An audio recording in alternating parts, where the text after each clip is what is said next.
Assalamualaikum warahmatullahi wabarakatuh. Selamat datang di channel YouTube Perekonomian 2D 2021. Kami dari kelompok 5 akan membahas tentang globalisasi dan perbankan. Nah, sebelum itu izinkan kami memperkenalkan terlebih dahulu, karena tak kenal maka tak sayang. Perkenalkan, nama saya Ahmad Warid Asy'ari. Saya Alicia Kotrunada. Saya Catherine Andia Pramesti. Dan saya Elza Dwi Aprilia. Oke. Oh ya guys, jangan lupa tekan tombol subscribe, like, comment, share. Semuanya ditekan. Pokoknya ditekan semua. Sudah ditekan? Baiklah, terima kasih. Oke, langsung saja ke video selanjutnya. Selamat menonton.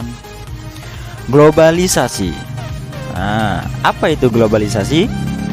Pengertian globalisasi secara umum adalah proses integrasi ke ruang lingkup dunia, terutama pada bidang teknologi dan bidang transportasi.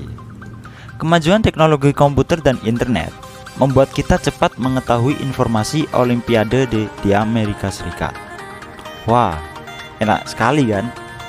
Kita tidak perlu jauh-jauh ke sana untuk mengetahui informasi tersebut. Selanjutnya, website berita dengan kemampuan internet mampu menayangkan siaran langsung ibadah haji di Arab Saudi. Terus, teknologi transportasi penerbangan mampu membawa kita menjelajah hingga berbagai belahan dunia. Oh, ini zaman sekarang sih enak banget ya. Kita kalau kepingin haji, ibadah haji ke Mekah, kita bisa melalui transportasi penerbangan pesawat itu. Enak banget ya. Zaman dulu susah. Zaman dulu gak ada ya penerbangan, jadi berjalan kaki. Ya gak tahu lah. Pokoknya zaman sekarang tuh enak banget. Selanjutnya, teknologi transportasi perkapalan mampu mengirimkan ribuan ton barang melalui laut untuk perdagangan internasional. Kita bisa melakukan impor ekspor melalui transportasi perkapalan. Selanjutnya, Selo Sumarjan. Beliau ahli sosiologi Indonesia. Pengertian globalisasi sebagai terbentuknya sistem organisasi dan komunikasi antar masyarakat di seluruh dunia untuk mengikuti sebuah sistem dan kaidah yang sama. Nah, itu pengertian globalisasi menurut ahli sosiologi Indonesia Selo Sumarjan. Dan ada juga Anthony Giddens. Itu bacanya Anthony Giddens. Pengertian globalisasi menurutnya sebagai intensifikasi hubungan sosial secara global yang menghubungkan satu lokasi dengan lokasi lainnya, sehingga kejadian di satu tempat bisa berdampak juga bagi tempat yang lain. Nah, seperti contoh tadi ya kan, teknologi tadi, transportasi. Selanjutnya akan dibahas oleh Catherine Andia Pramesti. Globalisasi dan pengaruhnya di bidang perbankan. Indonesia telah lama mengenal bank sebagai bagian dari perekonomian negara. Perbankan Indonesia memiliki rangkaian sejarah yang cukup panjang, dimulai dari berdirinya De Bank van Lening oleh bangsa Belanda, kemudian bermunculan bank-bank asing lainnya seiring dengan perkembangan perekonomian di Indonesia. Sejak masa pemerintahan kolonial, telah banyak berdiri bank-bank asing baik dari negara Belanda maupun negara asing lainnya serta beberapa bank lokal. Pada masa pergerakan nasional, juga muncul beberapa bank yang bernuansa semangat nasional. Masa kemerdekaan, pemerintah Republik Indonesia mulai mendirikan bank-bank pemerintahan seperti Bank Negara Indonesia atau BNI, Bank Rakyat Indonesia atau BRI, Bank Industri Negara atau BIN, dan Bank Tabungan Pos. Meruaknya pertempuran di antara Belanda dengan Indonesia akibat kolonialisme Belanda menimbulkan rasa kebencian di diri bangsa Indonesia. Terjadi pengambil alihan atas perusahaan-perusahaan Belanda tersebut, termasuk juga menasionalisasi bank-bank Belanda. Dikeluarkan Undang-Undang Nomor 86 Tahun 1958 yang berlaku surut sampai 3 Desember 1957 untuk melegalisasi kegiatan nasionalisasi perusahaan Belanda. Dejavaske Bank yang didirikan pada tahun 1828 merupakan bank Belanda yang berhasil berkembang dan merupakan cikal bakal Bank Sentral Indonesia. Bank Indonesia. Bank Indonesia lahir setelah berlakunya Undang-Undang Pokok Bank Indonesia pada Juli 1953. Sesuai dengan UU tersebut, Bank Indonesia sebagai bank sentral bertugas untuk mengawasi bank-bank. Aturan pelaksanaan ketentuan pengawasan tersebut baru ditetapkan dalam Peraturan Pemerintah Nomor 1/1955 yang menyatakan bahwa Bank Indonesia atas nama Dewan Moneter melakukan pengawasan bank terhadap semua bank yang beroperasi di Indonesia guna kepentingan solvabilitas dan likuiditas badan-badan kredit tersebut dan pemberian kredit secara sehat yang berdasarkan asas-asas kebijakan bank yang tepat.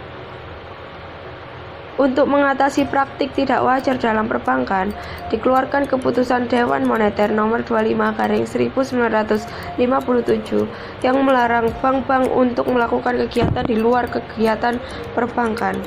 Selanjutnya akan dibahas oleh Alicia Kotrunada. Di bidang perbankan, globalisasi mereda dan membuat digitalisasi perbankan semakin cepat bergerak. Apalagi pandemi membuat interaksi antar orang menjadi sangat terbatas dan beralih ke sistem teknologi informasi.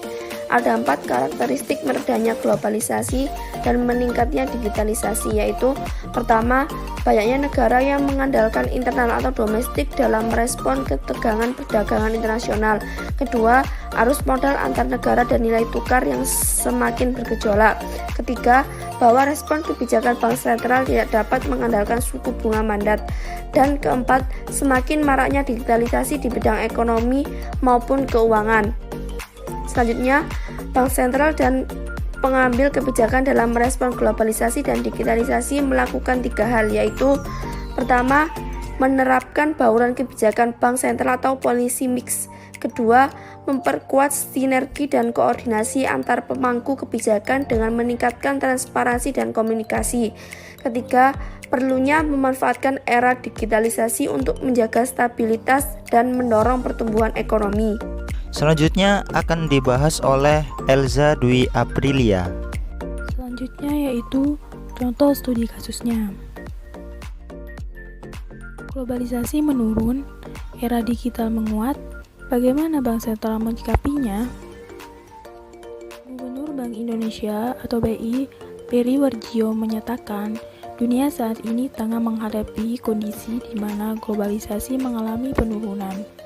Pada saat yang sama, era digitalisasi kian menguat. Kondisi ini terjadi khususnya setelah krisis keuangan global dan perlu direspon oleh pemangku kebijakan, khususnya Bank Sentral. Saat menyampaikan pidato kunci pada acara 13 tahun International Conference and Call for People Bulletin of Monetary, Economic and Banking atau BMEB di Bandung, Bali, Kamis, tanggal 29 Agustus 2019, Peri berkata, Bank Sentral perlu merespon era baru, khususnya sejak krisis keuangan global, ditandai meredahnya globalisasi dan munculnya era digitalisasi. Peri menjelaskan, ada 4 karakteristik yang menandai meredahnya globalisasi dan menguatnya digitalisasi. Pertama, terjadi penguatan kondisi di mana sejumlah negara lebih mengandalkan internal dalam perdagangan ketimbang perdagangan internasional. Ini ditandai dengan terus berlangsungnya ketegangan perdagangan seperti perang dagang Amerika Serikat dengan Cina, perang dagang Amerika Serikat dengan Uni Eropa, dan beberapa negara lain. Sebelumnya, Perdagangan dipandang mampu memakmurkan ekonomi sejumlah negara, mendorong perdagangan internasional terbuka, meningkatkan pertumbuhan ekonomi, mendongkrak produktivitas, dan sebagainya. Menurut Perry, ketegangan perdagangan tidak baik bagi dua negara yang terlibat perang dagang dan global, akan menurunkan perdagangan internasional dan pertumbuhan ekonomi, tidak hanya kedua negara, tapi juga semua negara. Kedua, kata Perry, arus modal antar negara semakin bergejolak yang berdampak pada gejolak nilai tukar pula. Hal ini terjadi sejak periode taper tantrum. Ketiga, khususnya di negara-negara maju, respon kebijakan termasuk dari bank sentral tidak bisa hanya mengandalkan suku bunga. Dampaknya, efektivitas kebijakan suku bunga, khususnya di negara-negara maju, guna mencapai stabilitas harga atau mendorong pertumbuhan menjadi kurang efektif. Menurut Perry, bank sentral tidak bisa hanya mengandalkan suku bunga, tapi harus dibarengi kebijakan. Demikian juga stabilitas nilai tukar. Oleh karena itu, kebijakan makroprudensial banyak diterapkan di berbagai negara. Keempat, semakin maraknya digitalisasi di bidang ekonomi ataupun keuangan. Di bidang ekonomi, misalnya munculnya banyak startup dan e-commerce. Adapun di sektor jasa keuangan, bermunculan fintech, berkembangnya digitalisasi ini perlu direspon, tidak hanya oleh perbankan, tetapi juga oleh pengambil kebijakan. Sekian dari presentasi kelompok kami. Terima kasih sudah menonton video ini. Apa yang kami sampaikan tadi semoga bermanfaat bagi para penonton. Apabila ada tutur kata yang kurang berkenan di hati kalian, mohon untuk dimaafkan.